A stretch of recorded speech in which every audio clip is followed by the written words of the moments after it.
For nearly 5 centuries, European empires dominated the world. Britain, France, Spain, Portugal, and the Netherlands divided continents among themselves, drawing lines on maps and reshaping cultures forever. Their ships carried not only goods, but ambitions of global conquest. By the dawn of the 20th century, almost every corner of the earth had felt the reach of European colonization. Yet, in the middle of this wave of conquest, a few nations stood firm. They refused to be controlled, refused to be rewritten. These countries defied the greatest powers of their time and proved that resilience, intelligence, and unity could overcome imperial might.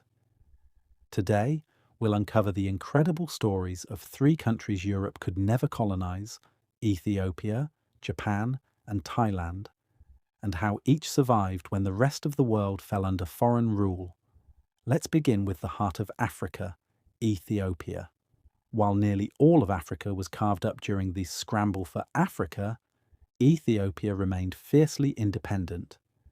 The secret to its survival lay in strong leadership and an unshakable sense of identity. When Italy set its sights on conquering Ethiopia in the late 19th century, they expected an easy victory. But they met an opponent unlike any they had faced before: Emperor Menelik II. Menelik united the various Ethiopian kingdoms and built a modern army equipped with weapons purchased from Europe itself. In 1896, at the legendary Battle of Adwa, Ethiopian forces defeated the Italians in a stunning victory that shocked the world. It wasn't just a battle, it was a statement that Africans were capable of defending their sovereignty against European might. The victory at Adwa became a powerful symbol of African resistance and pride. Even decades later, when Mussolini's Italy invaded again in the 1930s, Ethiopia never surrendered its soul. It endured occupation but was never truly colonized.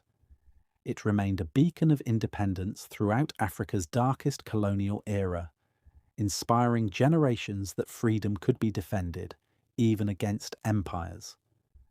Our second story takes us to Japan, a nation that chose intelligence over isolation and transformation over submission. When European traders and missionaries first arrived in Asia, they brought with them not only goods, but also a pattern of domination. Many Asian nations, from India to Indonesia, eventually fell under Western control, but Japan took a different path. During the 1600s, Japan's rulers adopted a policy of isolation known as sakoku, cutting off nearly all foreign contact. For over 2 centuries, Japan developed its society on its own terms, shielded from the chaos of global colonization. However, in the mid-1800s, the arrival of American warships forced Japan to open its ports. But rather than becoming a victim of Western imperialism, Japan learned from it. Under Emperor Meiji, the country embarked on an extraordinary transformation known as the Meiji Restoration. Japan rapidly industrialized, reformed its military, and embraced Western technology, not as a follower, but as a rival. In less than 50 years, Japan evolved from a feudal state into a world power.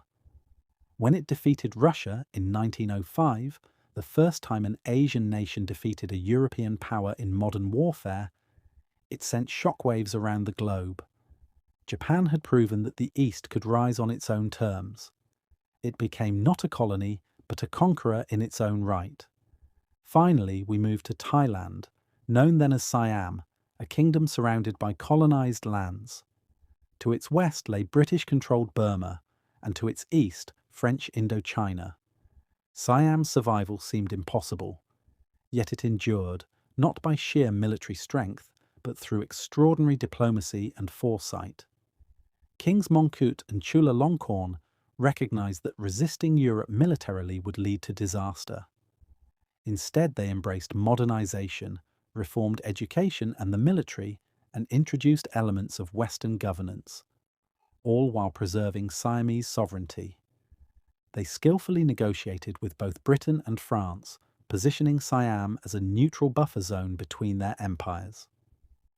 By making strategic territorial concessions and maintaining friendly ties with both powers, Siam avoided the fate of its neighbours. This was not weakness, it was wisdom. Through diplomacy and modernization, Thailand became the only Southeast Asian nation never colonized by Europe, a status it still proudly holds today.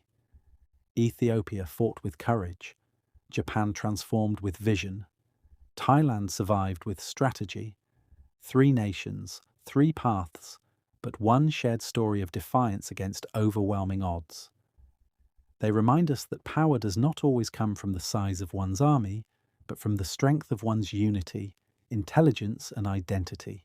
In a world once dominated by empires, these countries stood as proof that sovereignty can be preserved when a nation truly understands who it is and what it stands for. Their stories echo through history as testaments to resilience, and as powerful lessons on how nations, no matter how small, can rise above even the greatest of powers. These are the 3 countries Europe could never colonize, not because they were the strongest, but because they were the smartest, the proudest, and the most determined to remain free. If this video helped you, make sure to like, subscribe and press the bell. Share and do comments. Thank you.